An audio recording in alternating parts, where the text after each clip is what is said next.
ఆ యొక్క జెండా కనపడితేనే తెలుగుదేశం కనపడేది రాష్ట్రంలో.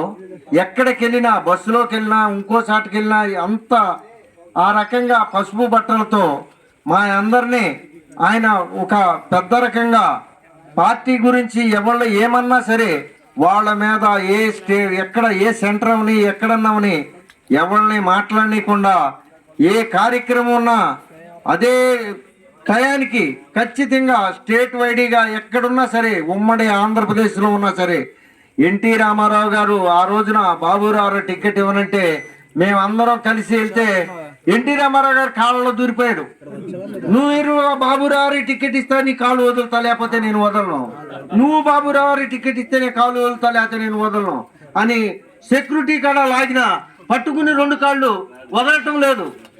బాబురావుకి ఆ రోజున మనకి టికెట్ ఆఫీస్ సోమనాథేశ్వర గారికి ఉయ్యూరు పంపిస్తుంటే ఆ రకంగా రామారావు గారు అవని ఎక్కడికన్నా వెళ్ళని మనం వాస్తవంగా ఈ జిల్లా వరకు నాయకులతో ఎక్కువ పరిచయాలు ఉన్నాయి.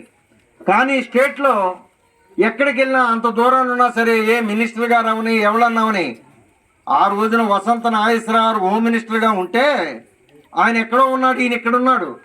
అక్కడ నుండి వసంత నాగేశ్వరరావు కేకేశాడు. వసంత నాగేశ్వరరావు వాళ్ళ పంపించండి అన్నాడు.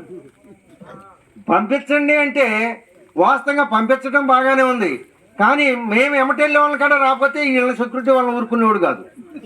ఆ రకంగా ఈ కృష్ణాపురం వచ్చిన ఎవరితో ఒకరితో పొద్దున్నే 8 గంటలు వచ్చి ఆయన ఆ వాదన చేసి అలాంటి కార్యకర్త మనకి లేని లోటు చాలా పార్టీకి.